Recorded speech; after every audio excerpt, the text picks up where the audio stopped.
ಕರಾವಳಿ ಮತ್ತು ಮಲೆನಾಡು ಭಾಗದಲ್ಲಿ ವರುಣನ ರುದ್ರನರ್ತನ ತಾಂಡವವಾಡುತ್ತಿದೆ. ಮಳೆಯ ಆಘಾತಕ್ಕೆ ಊರುಗಳಿಗೆ ಊರುಗಳೇ ಕೊಚ್ಚಿ ಹೋಗುತ್ತಿವೆ. ಮನೆ ಮಠ ಕಳೆದುಕೊಂಡು ಜನ ನಿರಾಶ್ರಿತರಾಗುತ್ತಿದ್ದಾರೆ. ಕೆರೆ ನದಿಗಳು ಅಪಾಯದ ಮಟ್ಟ ಮೀರಿ ಹರಿಯುತ್ತಿವೆ. ಆದರೆ ಬಯಲು ಸೀಮೆ ರೈತನ ಹಣೆಬರಹವೇ ಅಷ್ಟೋ ಅಥವಾ ಈ ಭಾಗದ ದುರಾದೃಷ್ಟವೋ ಗೊತ್ತಿಲ್ಲ. ವಾರ್ಷಿಕ ಬೆಳೆ ಬಿತ್ತನೆ ಮಾಡೋಣವೆಂದರೆ ಮಳೆ ಇಲ್ಲ.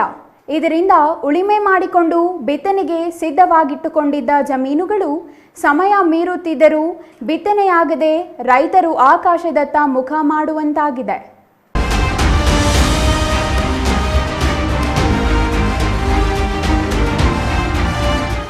ಹೌದು, ಚಿಕ್ಕಬಳ್ಳಾಪುರ ಎಂದರೆ ಬರದ ಜಿಲ್ಲೆ. ಚಿಕ್ಕಬಳ್ಳಾಪುರ ಎಂದರೆ ನೀರಿಗೆ ಬರ. ಚಿಕ್ಕಬಳ್ಳಾಪುರ ಎಂದರೆ ಮಳೆಯ ಕೊರತೆ. ಈ ಎಲ್ಲ ಆರೋಪಗಳು ಈ ವರ್ಷವೂ ಮುಂದುವರಿಯಲಿದೆಯಾ? ರೈತರ ಸಂಕಷ್ಟ ಈ ಬಾರಿಯೂ ಅದೇ ರೀತಿ ಇರಲಿದೆಯಾ? ಹೌದು ಎನ್ನುತ್ತಿವೆ ಕೃಷಿ ಇಲಾಖೆಯ ಮೂಲಗಳು. ಮುಂಗಾರು ಪೂರ್ವದಲ್ಲಿ ತೀವ್ರ ಆತಂಕ ಸೃಷ್ಟಿಸಿದ್ದ ವರುಣ ಮುಂಗಾರು ಆರಂಭದಲ್ಲಿ ಜಿಲ್ಲೆಯಲ್ಲಿ ವಿಜೃಂಭಿಸಿದ್ದ ಪರಿಣಾಮ ಈ ಬಾರಿಯಾದರೂ ಉತ್ತಮ ಮಳೆಯಾಗಲಿದೆ ಎಂಬ ನಿರೀಕ್ಷೆಯಲ್ಲಿ ರೈತರು ತಮ್ಮ ಜಮೀನುಗಳನ್ನು ಹಸನು ಮಾಡಿಕೊಂಡು ಬಿತ್ತನೆಗಾಗಿ ಕಾಯುತ್ತಿದ್ದರು. ಆದರೆ ಬಿತ್ತನೆ ಕಾಲ ಸಮೀಪಿಸುತ್ತಿದ್ದಂತೆ ಕರಾವಳಿ ಮತ್ತು ಮಲೆನಾಡಿನತ್ತ ಹೋದ ವರುಣ ಈತ ತಿರುಗಿ ನೋಡುವ ಲಕ್ಷಣಗಳೇ ಕಾಣುತ್ತಿಲ್ಲ. ಕಾರಣ ಈಗಾಗಲೇ ಆರಿದ್ರ ಮತ್ತು ಮೃಗಶಿರ ನಕ್ಷತ್ರಗಳು ಮುಗಿದು ಇದೀಗ ಪುನರ್ವಸು ನಕ್ಷತ್ರ ನಡೆಯುತ್ತಿದೆ. ಈ ವೇಳೆಗಾಗಲೇ ತೊಗರಿ ಮತ್ತು ನೆಲಗಡಲೆ ಬಿತ್ತನೆಯಾಗಬೇಕಿತ್ತು. ಆದರೆ ಜಿಲ್ಲೆಯಲ್ಲಿ ಈ ಎರಡೂ ಆಗಿರುವ ಬಿತ್ತನೆ ಪ್ರಮಾಣ ತೀರಾ ಕಡಿಮೆ ಇದ್ದು, ಇನ್ನು ಮಳೆ ಬಂದರೂ ಜೋಳ, ರಾಗಿ ಬಿಟ್ಟರೆ ನೆಲಗಡಲೆ ಮತ್ತು ತೊಗರಿ ಬಿತ್ತನೆ ಮಾಡಲು ಅವಧಿ ಮೀರಿದ್ದು ರೈತರಿಗೆ ಮತ್ತೆ ನಿರಾಸೆ ಎದುರಾಗಿದೆ.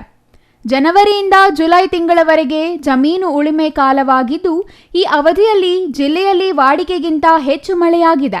ಜಿಲ್ಲೆಯಲ್ಲಿ ಜನವರಿಯಿಂದ ಜುಲೈವರೆಗೆ ವಾಡಿಕೆ ಮಳೆ 218.4 ಎಂಎಂ ಇದ್ದು, ಈ ಬಾರಿ 258.7 ಎಂಎಂ ಮಳೆಯಾಗಿದೆ. ಆ ಮೂಲಕ 18% ಹೆಚ್ಚು ಮಳೆಯಾಗಿದೆ. ಹಾಗಾಗಿಯೇ ರೈತರು ಉತ್ಸಾಹದಿಂದ ಭೂಮಿ ಉಳುಮೆ ಮಾಡಿ ಬಿತ್ತನೆಗೆ ಸಿದ್ಧ ಮಾಡಿಕೊಂಡರು. ಆದರೆ ಜೂನ್ ಮಧ್ಯಭಾಗದಿಂದ ಜುಲೈ ಅಂತ್ಯದವರೆಗೆ ಬಿತ್ತನೆ ಕಾಲವಾಗಿದ್ದು, ಈ ಸಮಯದಲ್ಲಿ ಉತ್ತಮ ಮಳೆಯಾಗಿದ್ದರೆ ನೆಲಗಡಲೆ, ತೊಗರಿ ಸೇರಿದಂತೆ ಇತರೆ ವಾಣಿಜ್ಯ ಬೆಳೆಗಳಿಗೆ ಸೂಕ್ತ ಸಮಯವಾಗಿತ್ತು. ಆದರೆ ಇದೇ ಸಮಯದಲ್ಲಿ ವರುಣ ಮುನಿಸಿಕೊಂಡಿದ್ದಾನೆ. ಪ್ರಸ್ತುತ ಜುಲೈ ತಿಂಗಳಿನಲ್ಲಿ ಮೋಡ ಕವಿದ ವಾತಾವರಣ ಇದ್ದು ಮಳೆ ಆಗುತ್ತಿಲ್ಲ. ಹಾಗಾಗಿ ಬಿತ್ತನೆಗೆ ಅಗತ್ಯವಾಗುವಷ್ಟು ಮಳೆ ಆಗದ ಕಾರಣ ಬಿತ್ತನೆ ಕಾರ್ಯ ಕುಂಠಿತವಾಗಿದೆ. ಪ್ರಸ್ತುತ ಮುಂಗಾರು ಹಂಗಾಮಿನಲ್ಲಿ ಎಲ್ಲ ಬೆಳೆಗಳು ಸೇರಿ 1,28,495 ಹೆಕ್ಟೇರ್ ಬಿತ್ತನೆ ಗುರಿ ಹೊಂದಲಾಗಿದ್ದು, ಪ್ರಸ್ತುತ 54,190 ಹೆಕ್ಟೇರ್ ಮಾತ್ರ ಬಿತ್ತನೆಯಾಗಿದೆ. ಆ ಮೂಲಕ ಜಿಲ್ಲೆಯಲ್ಲಿ ಪ್ರಸ್ತುತ ಆಗಿರುವ ಬಿತ್ತನೆ ಪ್ರಮಾಣ ಕೇವಲ 54%, ಉಳಿದ 46% ಪ್ರಮಾಣದಲ್ಲಿ ಇನ್ನೂ ಬಿತ್ತನೆಯಾಗಿಲ್ಲ. ಮುಖ್ಯವಾಗಿ ಜಿಲ್ಲೆಯಲ್ಲಿ ನೆಲಗಡಲೆ ಬೆಳೆ ಪ್ರಮುಖ ವಾಣಿಜ್ಯ ಬೆಳೆಯಾಗಿ ಮಳೆಯಾಶ್ರಿತವಾಗಿ ಬೆಳೆಯಲಾಗುತ್ತದೆ. ಇದರ ಜೊತೆಗೆ ತೊಗರಿ ಬೆಳೆಯೂ ಬೆಳೆಯಲಾಗುತ್ತಿದ್ದು, ಆರಂಭಿಕ ಹಂತದಲ್ಲಿಯೇ ಬಿತ್ತನೆ ಮಾಡದೆ ಈ ಉಭಯ ಬೆಳೆಗಳು ಉತ್ತಮ ಫಸಲು ಬರಲು ಸಾಧ್ಯವಿಲ್ಲ. ಆದರೆ ಪ್ರಸ್ತುತ ನೆಲಗಡಲೆ ಮತ್ತು ತೊಗರಿ ಬಿತ್ತನೆಗೆ ಅವಧಿ ಮುಗಿದಿರುವ ಕಾರಣ ರೈತರು ತಲೆಯ ಮೇಲೆ ಕೈ ಹೊತ್ತು ಕೂರುವಂತಾಗಿದೆ. ಇನ್ನು ಮುಸುಕಿನ ಜೋಳ 55,571 ಹೆಕ್ಟೇರ್ ಗುರಿ ಹೊಂದಲಾಗಿದ್ದು, ಪ್ರಸ್ತುತ 31,470 ಹೆಕ್ಟೇರ್ ಬಿತ್ತನೆಯಾಗುವ ಮೂಲಕ ಜೋಳದ ಬೆಳೆಯು 56% ಬಿತ್ತನೆಯಾಗಿದೆ. ಇನ್ನು ಪ್ರಮುಖ ಬೆಳೆಗಳಲ್ಲಿ ಒಂದಾದ ತೊಗರಿ 38,526 ಹೆಕ್ಟೇರ್ ಪ್ರದೇಶದಲ್ಲಿ ಬಿತ್ತನೆಯೇ ಗುರಿ ಹೊಂದಿದ್ದು, 37% ಮಾತ್ರ ಬಿತ್ತನೆಯಾಗಿದೆ ಎಂಬುದು ವಿಶೇಷ. ಮತ್ತೊಂದು ಪ್ರಮುಖ ವಾಣಿಜ್ಯ ಬೆಳೆಯಾದ ನೆಲಗಡಲೆ ಜಿಲ್ಲೆಯಲ್ಲಿ ಈವರೆಗೆ 68% ಮಾತ್ರ ಬಿತ್ತನೆಯಾಗಿದ್ದು, ಈಗಾಗಲೇ ಬಿತ್ತನೆ ಅವಧಿ ಮುಗಿದಿರುವ ಕಾರಣ ಇನ್ನು ನೆಲಗಡಲೆ ಮತ್ತು ತೊಗರಿ ಬಿತ್ತನೆ ಆಗುವ ನಿರೀಕ್ಷೆ ಇಲ್ಲ. ಆದರೆ ರಾಗಿ ಬಿತ್ತನೆಯೂ ಕಡಿಮೆ ಆಗಿದೆಯಾದರೂ ರಾಗಿ ಬಿತ್ತನೆ ಮಾಡಲು ಇನ್ನೂ ಸಮಯ ಇರುವುದರಿಂದ ರೈತರು ಸ್ವಲ್ಪ ಮಟ್ಟಿಗೆ ನಿರಾಳರಾಗಿದ್ದಾರೆ.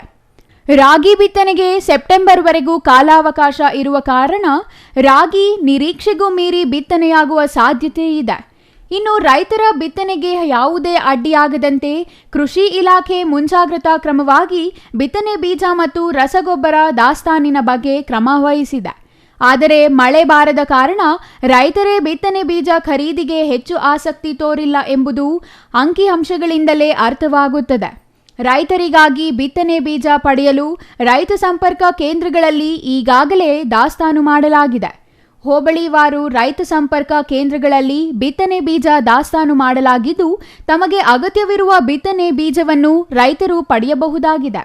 ಚಿಕ್ಕಬಳ್ಳಾಪುರ ಜಿಲ್ಲೆಯಲ್ಲಿ ನಮ್ಮ ಏನು ವಾಡಿಕೆ ಮಳೆ ಮೊದಲನೇ ತಾರೀಕು ಜನವರಿಯಿಂದ ಜುಲೈವರೆಗೂ ಏನು ವಾಡಿಕೆ ಮಳೆ 218.4 MMಗೆ 258.7 MM ಅಂದರೆ 18% ಮಳೆ ಹೆಚ್ಚಿಗೆ ಆಗಿದೆ. ಬಟ್ ಆದರೆ ಜುಲೈ ತಿಂಗಳಲ್ಲಿ ಇದು ವಾರ್ಷಿಕ ಮಳೆ ಅಂದರೆ ಜನವರಿಯಿಂದ ಜುಲೈವರೆಗೂ. ಬಟ್ ನಾವು ಏನು ಜುಲೈ ತಿಂಗಳು ನೋಡಿಕೊಂಡ್ರೆ ಸ್ವಲ್ಪ ಮಳೆ ಇದು ಮೋಡ ಕವಿದ ವಾತಾವರಣ ಇದೆ. ಈಗ ಅಲ್ಲಲ್ಲಿ ಜಡಿ ಮಳೆ ಆಗ್ತಿದೆ, ಬಟ್ ಮಳೆ ಬಹಳ ಕಮ್ಮಿ ಇದೆ. ಅಂದರೆ ಸೋಯಿಂಗ್ಸ್ ಮಾಡೋಕ್ಕೆ ಸ್ವಲ್ಪ ಸೂಕ್ತ ಇಲ್ಲ, ಇನ್ನೂ ಕೂಡ ಸ್ವಲ್ಪ ಮಳೆದ ಅವಶ್ಯಕತೆ ಇದೆ. ರೈತರು ಈಗಾಗಲೇ ಬಿತ್ತನೆ ಬೀಜ ನಮ್ಮ ರೈತ ಸಂಪರ್ಕ ಕೇಂದ್ರಗಳಲ್ಲಿ ಎಲ್ಲ ಹೋಬಳಿವಾರು ರೈತ ಸಂಪರ್ಕ ಕೇಂದ್ರ ಏನಿದೆ ಅಲ್ಲಿ ಬಿತ್ತನೆ ಬೀಜ ನಾವು ದಾಸ್ತಾನು ಮಾಡಿದ್ದೀವಿ. ನಮ್ಮ ಜಿಲ್ಲೆಗೆ ಬೇಕಾಗಿರುವ 4814 ಕ್ವಿಂಟಾಲ್ ಬಿತ್ತನೆ ಬೀಜದ ಅವಶ್ಯಕತೆ ಇದೆ. ಎಲ್ಲ ಬೆಳೆಗಳು ರಾಗಿ, ಮುಸ್ಕಿನ ಜೋಳ, ಅಲಸಂದೆ, ತೊಗರಿ, ಆಮೇಲೆ ನೆಲಗಡಲೆ ಈ ಬಿತ್ತನೆ ಬೀಜಗಳ ನಾವು ದಾಸ್ತಾನು ಮಾಡಿದ್ದೀವಿ. ತಾವು ರೈತ ಸಂಪರ್ಕ ಕೇಂದ್ರಗಳಿಂದ ಈಗಾಗಲೇ ತಗೊಂಡು ಹೋಗಿದ್ದೀರಾ. ಇನ್ನೂ ಕೂಡ ರಾಗಿ ಬೆಳೆ ನಮ್ಮ ಆಗಸ್ಟ್ ಸೆಪ್ಟೆಂಬರ್ವರೆಗೂ ಕೂಡ ಬಿತ್ತನೆ ಕಾಲ ಇರೋದ್ರಿಂದ ನಮ್ಮಲ್ಲಿ ಬಿತ್ತನೆ ಬೀಜ ಅವೈಲೇಬಲ್ ಇದೆ. ತಾವೆಲ್ಲರೂ ರೈತರು ತಗೊಂಡು ಹೋಗ್ಬೋದು. ಇನ್ನು ರೈತ ಸಂಪರ್ಕ ಕೇಂದ್ರಗಳಲ್ಲಿ ದಾಸ್ತಾನು ಇರುವ ಬಿತ್ತನೆ ಬೀಜದ ವಿವರ ನೋಡುವುದಾದರೆ 4814 ಕ್ವಿಂಟಾಲ್ ಬಿತ್ತನೆ ಬೀಜದ ಅಗತ್ಯ ಜಿಲ್ಲೆಗೆ ಇದೆ ಎಂಬ ಗುರಿ ಹೊಂದಲಾಗಿದ್ದು, ಎಲ್ಲಾ ಬೆಳೆಗಳ ಬೀಡದ ದಾಸ್ತಾನು ಮಾಡಲಾಗಿದೆ. ಪ್ರಸ್ತುತ 4000 ಕ್ವಿಂಟಾಲ್ ಬಿತ್ತನೆ ಬೀಜ ವಿವಿಧ ರೈತ ಸಂಪರ್ಕ ಕೇಂದ್ರಗಳಲ್ಲಿ ದಾಸ್ತಾನಿದೆ. ಇದರಲ್ಲಿ ರೈತರು ಈಗಾಗಲೇ 3048 ಕ್ವಿಂಟಾಲ್ ಖರೀದಿ ಮಾಡಿದ್ದಾರೆ. ಉಳಿದ ಬಿತ್ತನೆ ಬೀಜ ಇನ್ನೂ ಬಿತ್ತನೆ ಮಾಡಲು ಕಾಲಾವಕಾಶ ಇರುವುದನ್ನು ರೈತರು ಖರೀದಿಸಿ ಬಿತ್ತನೆ ಮಾಡಲು ಅವಕಾಶ ಕಲ್ಪಿಸಲಾಗಿದೆ. ಇನ್ನು ರಸಗೊಬ್ಬರದಲ್ಲಿಯೂ ಯಾವುದೇ ರೀತಿಯ ಸಮಸ್ಯೆ ಎದುರಾಗದಂತೆ ಕೃಷಿ ಇಲಾಖೆ ಮುನ್ನೆಚ್ಚರಿಕಾ ಕ್ರಮಗಳನ್ನು ವಹಿಸಿದೆ. ಜಿಲ್ಲೆಯಲ್ಲಿ ಪ್ರಸ್ತುತ ಮುಂಗಾರು ಹಂಗಾಮಿಗೆ 48,000 ಟನ್ ರಸಗೊಬ್ಬರ ಅಗತ್ಯವಿದ್ದು, ಈಗಾಗಲೇ 38,000 ಟನ್ ರಸಗೊಬ್ಬರ ಜಿಲ್ಲೆಗೆ ಬಂದಿದೆ. ಇದರಲ್ಲಿ ರೈತರು ಖರೀದಿಸಿದ ನಂತರವೂ 17,400 ಮೆಟ್ರಿಕ್ ಟನ್ ಇನ್ನೂ ಖಾಸಗಿ ಮತ್ತು ಸೊಸೈಟಿ ದಾಸ್ತಾನು ಕೇಂದ್ರಗಳಲ್ಲಿ ರಸಗೊಬ್ಬರ ಸಿದ್ಧವಾಗಿದೆ. ಯೂರಿಯಾ ಅಗತ್ಯವೂ ಹೆಚ್ಚಾಗಿದ್ದು, ಯೂರಿಯಾ ಬೇಡಿಕೆಗೆ ಅನುಗುಣವಾಗಿ ಸಿದ್ಧವಾಗಿಡಲು ಕೃಷಿ ಇಲಾಖೆ ಅಧಿಕಾರಿಗಳು ಕ್ರಮ ವಹಿಸುವುದಾಗಿ ತಿಳಿಸಿದ್ದಾರೆ. ಇನ್ನು ಕಳೆದ 2 ವರ್ಷಗಳಿಂದ ಸತತವಾಗಿ ಮಳೆ ಕೈಕೊಟ್ಟ ಪರಿಣಾಮ ರೈತರಿಗೆ ಬೆಳೆ ಕೈಗೆ ಸಿಗದೆ ತೀವ್ರ ಸಂಕಷ್ಟಕ್ಕೆ ಸಿಲುಕಿದ್ದರು. ಆದರೆ ಸಮರ್ಪಕವಾಗಿ ಬೆಳೆ ವಿಮೆ ರೈತರ ಖಾತೆಗೆ ಬರಲಿಲ್ಲ ಎಂಬ ಆರೋಪಗಳಿವೆ. ಇದರಿಂದ ವಿಮೆ ಮೊತ್ತವು ನಷ್ಟ ಅನುಭವಿಸಬೇಕಾಗುತ್ತದೆ ಎಂಬ ನಿರುತ್ಸಾಹದಲ್ಲಿರುವ ರೈತರು ಪ್ರಸ್ತುತ ಸಾಲಿನಲ್ಲಿ ಬೆಳೆ ವಿಮೆ ಪಾವತಿಸಲು ಹೆಚ್ಚು ಆಸಕ್ತಿ ತೋರುತ್ತಿಲ್ಲ ಎಂಬ ಮಾತುಗಳಿವೆ. ಪ್ರಸ್ತುತ ಸಾಲಿನಲ್ಲಿ ಜಿಲ್ಲೆ 6 ತಾಲೂಕುಗಳಿಂದ 32,513 ರೈತರು ನೋಂದಾಯಿಸಿಕೊಂಡಿದ್ದು, ಬೆಳೆ ವಿಮೆ ಪಾವತಿಸಲು ಇನ್ನೂ ಅವಕಾಶ ಇರುವುದರಿಂದ ರೈತರು ಹೆಚ್ಚಿನ ಸಂಖ್ಯೆಯಲ್ಲಿ ಬೆಳೆ ವಿಮೆ ಪಾವತಿಸುವಂತೆ ಕೃಷಿ ಇಲಾಖೆ ಅಧಿಕಾರಿಗಳು ಮನವಿ ಮಾಡಿದ್ದಾರೆ.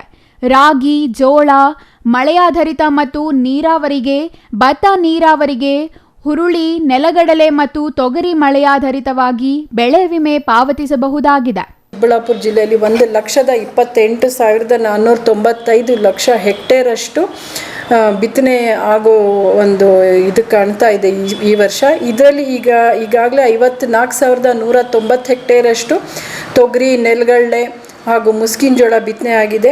ಮುಸ್ಕಿನ ಜೋಳ ಜಿಲ್ಲೆಯಲ್ಲಿ 55,571 ಹೆಕ್ಟೇರ್ಗೆ 31,470 ಹೆಕ್ಟೇರ್, ಶೇಕಡ 56% ಅಷ್ಟಾಗಿದೆ. ತೊಗರಿ 38,526 ಹೆಕ್ಟೇರಷ್ಟಾಗಿದೆ, 37% ಆಗಿದೆ. ನೆಲಗಡಲೆ 12,408 ಹೆಕ್ಟೇರಷ್ಟು, 60% ಆಗಿದೆ. ಇನ್ನು ರಾಗಿ 11% ಅಂದರೆ 6,171 ಹೆಕ್ಟೇರ್ ಆಗಿದೆ. ರಾಗಿಗೆ ನಮಗಿನ್ನೂ ಸಮಯ ಇದೆ, ಬಿತ್ತನೆ ಸಮಯ ಆಗಸ್ಟ್ ಎಂಡ್ ಸೆಪ್ಟೆಂಬರ್ವರೆಗೂ ಕೂಡ ಬಿತ್ತನೆ ಆಗುತ್ತೆ. ರೈತ ಬಾಂಧವರು ಈ ವರ್ಷವೂ ಕೂಡ ನಾವೇನು ಪ್ರಧಾನ ಮಂತ್ರಿ ಫಸಲ್ ಬಿಮಾ ಯೋಜನೆ ಬೆಳೆ ವಿಮೆಗೆ ನೋಂದಾಯಿಸ್ಕೊಳ್ಳಿ ಅಂತ ನಾನು ಮನವಿ ಮಾಡ್ಕೊಳ್ತೀನಿ. ಈಗಾಗಲೇ ಈ ವರ್ಷವೂ ಕೂಡ 32,513 ಜನ ರೈತರು ಬೆಳೆ ವಿಮೆಗೆ ನೋಂದಾಯಿಸ್ಕೊಂಡಿದ್ದಾರೆ. ಬೆಳೆ ವಿಮೆಗೆ ನೋಟಿಫೈಡ್ ಕ್ರಾಪ್ಸ್ ಯಾವುದಂದರೆ ರಾಗಿ ನೀರಾವರಿ, ರಾಗಿ ಮಳೆಯಾಶ್ರಿತ ಇದೆ, ಮುಸ್ಕಿಂಜೋಳ ನೀರಾವರಿ, ಮುಸ್ಕಿಂಜೋಳ ಮಳೆಯಾಶ್ರಿತ, ತೊಗರಿ, ಭತ್ತ, ಹುರುಳಿ, ಇವೆಲ್ಲ ಇವೆಲ್ಲ ಬೆಳೆಗಳು ಈಗಾಗಲೇ ಏನೋ ನೀವು ಎನ್ರೋಲ್ ಮಾಡ್ಕೋಬೋದಾಗಿದೆ ಕ್ರಾಪ್ ಇನ್ಶೂರೆನ್ಸಲ್ಲಿ.